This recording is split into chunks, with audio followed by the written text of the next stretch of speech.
Setelah itu ia merasa bugar. Apa ini berkat latihan rutinku, katanya. Ia merasa jadi berumur 18 tahun lagi. Tidak, bahkan tubuhnya sekarang terasa lebih bugar dibanding waktu itu. Dan pakaian yang sudah ia siapkan juga terlihat sangat cocok. Sekarang ia tidak merasakan efek samping dari elikir itu. Sekarang ia bisa melanjutkan penelitian alkimianya dengan tubuh ini. Tapi, masalahnya ada di luar sana, dunia setelah 500 tahun. Bahkan ia tidak bisa membayangkannya. Ia berharap labnya masih aman. Saat dia keluar ia melihat cahaya. Shelter kan ada di bawah tanah, katanya. Ia pun melihat langit. Ia tidak tahu apa yang terjadi. Labnya seharusnya ada di luar sana. Ia pun naik ke atas. Ruangannya berada di dalam bangunan yang terbuat dari perpaduan sihir. Seharusnya tidak akan mudah hancur semudah itu. Saat ia sampai di atas, dia melihat hutan, bahkan tidak ada bangunan satupun di sekitar sini. Ia tidak percaya. Tidak ada apapun di sini. Ia tidak tahu apa yang sebenarnya sudah terjadi selama 500 tahun ini. Ia gigit jarinya dan ia simpan ke air. Sihir alkimia yang digunakan tubuhnya. Dengan menggabungkan darahnya dengan air bawah tanah, ia bisa memahami situasi di bawah tanah. Tapi, percuma saja, ia tidak bisa menemukan puing labnya. Ada banyak material langka di labnya. Kenapa aku tidak berpikir untuk memindahkannya ke shelter waktu itu, katanya. Kalau mentornya sampai mendengar hal ini, dia pasti membunuhnya. Benar juga apa yang terjadi dengannya, apa dia masih hidup, katanya. Setelah ia berhasil dengan salah satu teknik alkimianya, Ai memanggil mentor. Keesokannya mentornya menghilang dari lab.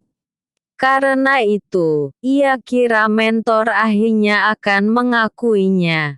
Tapi mentor menghilang dan meninggalkannya. Marzen, sekarang ini kau masih belum siap, tapi kau memiliki bakat yang dapat melampauiku. Memang aku akan terus membimbingmu, tapi hanya sampai skillmu melampauiku. Setelah itu cobalah temukan caranya dengan kekuatanmu sendiri, kata mentor. Mentor kalau tidak mengakuinya, itu berarti ia masih belum siap, seperti yang dikatakan.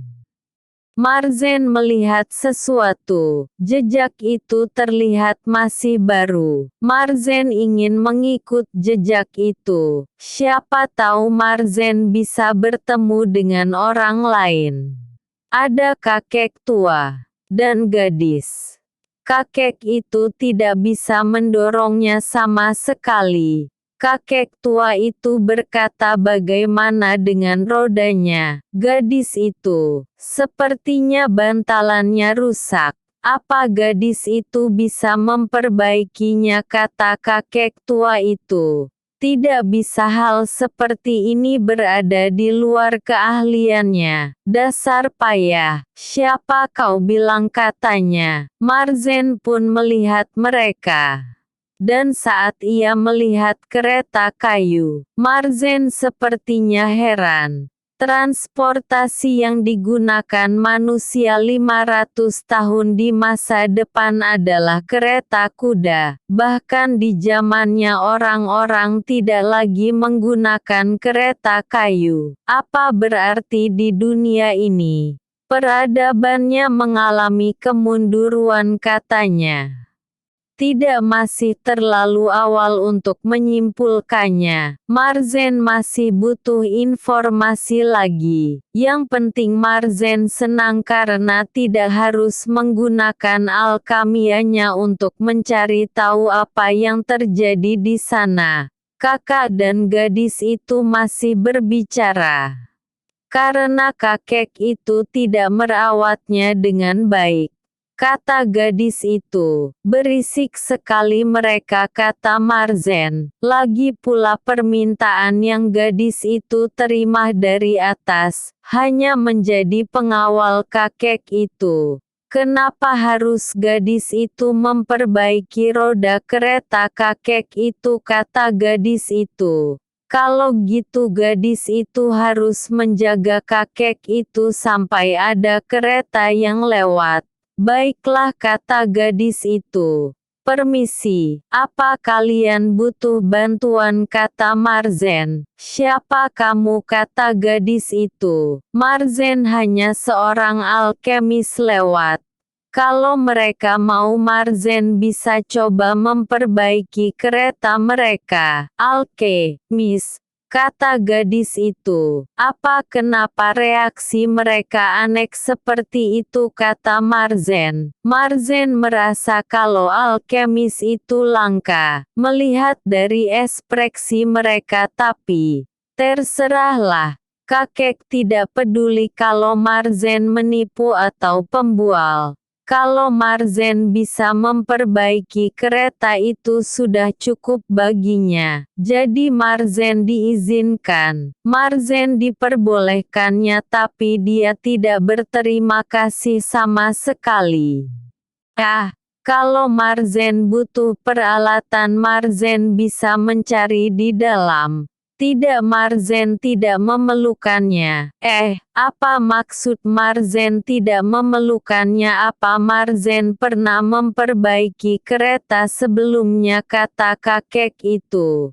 Tidak, kata Marzen. Marzen tidak perlu memaksa dirinya, kata gadis itu. Hanya sebuah bantalan kayu dipasang ke poros seperti roda kuno. Marzen tidak melihat ini menggunakan teknologi tertentu. Berarti peradaban dunia ini benar-benar mengalami kemunduran. Hei anak muda. Benda itu tidak akan benar jika hanya dilihati aja. Lebih baik kakek itu menunggu saja kereta yang lewat. Kalau Marzen seperti itu, apa aku itu harus membawakan Marzen peralatan, kata gadis itu. Tidak usah, lagi pula Marzen lebih terbiasa dengan cara ini. Cara ini, kata gadis itu. Marzen pun mengangkat tangannya. Gadis itu melihatnya. Marzen itu pun memperbaiki roda itu. Selesai. Sudah diperbaiki, kata Marzen. Sudah diperbaiki. Marzen saja tidak melakukan apapun, kata kakek itu. Kenapa kakek tidak mendorongnya, kata Marzen. Kakek sudah mendorongnya berkali-kali tapi ini tidak. Kereta itu pun bergerak. Benarkah? Bergerak? Kata kakek. Luar biasa. Apa yang barusan Marzen lakukan? Kayunya tiba-tiba bergoyang, kata gadis itu. Porosnya terkelupas karena panas akibat geresan. Marzen hanya membuat rodanya lagi dari kayu. Dan di saat yang sama Marzen juga memperkuatnya. Tumbuh kembali. Bagaimana Marzen melakukannya, kata gadis itu. Sudah Marzen bilangkan. Marzen seorang alkemis.